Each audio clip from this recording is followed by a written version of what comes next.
বরিশালের বানারীপাড়া উপজেলার ইলুহা ইউনিয়নের ৩ নম্বর ওয়ার্ডের ব্যবসায়ী ও সমাজসেবক মুজাহিদুল হক মুরাদের উপর হামলা ও চাঁদাবাজির অভিযোগ উঠেছে। হামলায় তিনি ও তার বৃদ্ধ পিতা আহত হয়ে বর্তমানে চিকিৎসাধীন রয়েছেন। ভুক্তভোগী পরিবার ও স্থানীয় সূত্রে জানা যায়, স্থানীয় রাজুর নেতৃত্বে একটি চক্র দীর্ঘদিন ধরে এলাকায় প্রভাব বিস্তার করে আসছে।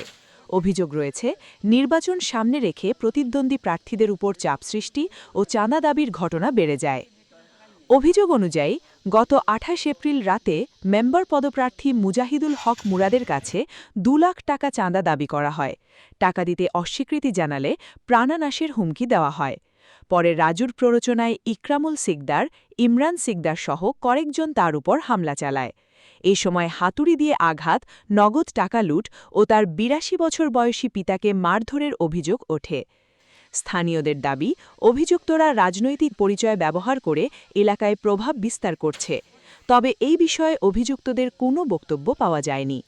বানারীপাড়া থানা জানিয়েছে, লিখিত অভিযোগ গ্রহণ করা হয়েছে এবং বিষয়টি তদন্তাধীন রয়েছে বলে জানিয়েছে পুলিশ। আমাদের ইমাম সাহেবের বেতন কোনো বাকি নেই, ১ তারিখ হলে তার বেতনকে পেড করা হয়। এখন আমার সাথে যে দণ্ডটা হয়েছে সেটা হচ্ছে মূলত এই বিবাদীদের সাথে আমার পূর্বে কোনো প্রকার কোনো দণ্ড নেই, কোনো শত্রুতাও নেই, কোনো আধিপত্য নিয়ে। আমি আমার গ্রামের সেই ৩ নং ওয়ার্ডবাসী আমাকে প্রস্তাব দিয়েছে এবার রোজায় যে আমরা ৩০ বছরের ভিতরে একজন ভালো মেম্বার প্রার্থী পাইনি, হ্যাঁ, সব যা পেয়েছি দুর্নীতিবাজ। এবার তোমার এই মেম্বার নির্বাচন করতে হবে। মুরব্বীরা বলতেছে, যুবকটা বলতেছে যে কাকা আপনার মেম্বারে নির্বাচন করতে হবে, আমরা আপনার পাশে থাকব। তখন আমি তাদেরকে বলছি এটা আমার সময় হবে না, কারণ আমি ব্যবসায়িক মানুষ। না কাকা আপনার সময় দিতে হবে। তারপরে আমি মুরব্বীদের সেই কথার উপরে আমি রাজি হলাম যে ইনশাল্লাহ আমি যদি হায়াতে বেঁচে থাকি বা সুস্থ থাকি আমি নির্বাচন করব। এভাবে একটা প্রচার আমি শুরু করে দিলাম যে আমি নির্বাচন করব। তারপরে আমার উপরে একটা কুপ্রস্তাব দেওয়া হয়েছে কিছুদিন পরেই,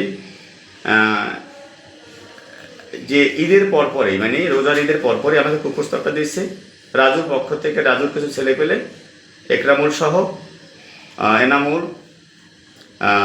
আজিজা শিকদার, সে একজন বয়স্ক লোক, তারপরে সে রাজুর সেই সকল অপকর্মের হাতিয়ার আমাকে প্রস্তাব দিয়েছে, তোমার তো নির্বাচন করবা, তোমার অনেক জনপ্রিয়তা এলাকায় ইনশাল্লাহ, কিন্তু আমরা যে বিএনপি থেকে রাজু যে 2 জন প্রার্থী দাঁড়া করাবে প্রস্তাবিত, সেই প্রার্থীদেরকে রাজু বসাই দেবে।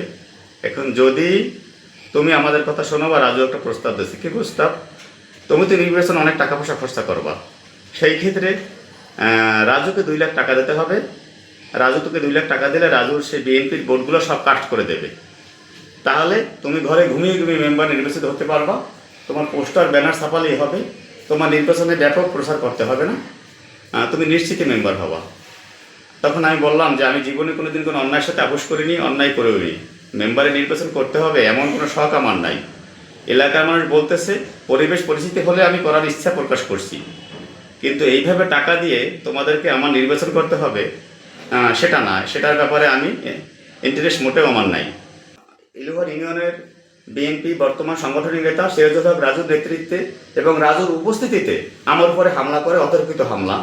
আমি চাকার থেকে ব্যবসার কাজ সেরে আমি ওখান থেকে বাইকটা থামিয়ে আমি মুরব্বীদেরকে দেখছি 2 জন হাজি সাহেব আছে, সেখানে আমি একটু চা খাইতে বসছি। সেখানে আমার বাবাও ছিলেন। ইতিপূর্বে আমি চা কাপ খেয়ে শেষ করতে পারি নাই, কোনো কারণ ছাড়াই দক্ষিণ দিক থেকে 14-15 জন সংঘবদ্ধভাবে সেই একরামুল, এনামুল সহ, আজিজার সহ এরা হাতুড়ি নিয়ে, প্রথম একরামুল হাতুড়ি দিয়ে আমার মাথায় আঘাত করতে চায়। আমি বসা অবস্থায় হাত দিয়ে ফিরাই, তখন আমার এই কপালে হাতুড়ির আঘাত লাগে, আমার ইনজুরি হয়, রক্তাক্ত জখম হয়। তারপরে একরামুল হাতুড় দিয়ে বাড়ি মারে, তখন এনামুল আবার তার ছোটো ভাই আমাকে হাতুড় দিয়ে আঘাত করতে চাইলে তখন আমি মাথায় নিয়ে লাগে, আমার কোনোতে লাগে ডান হাতে। 82 বছরের বৃদ্ধ বাবা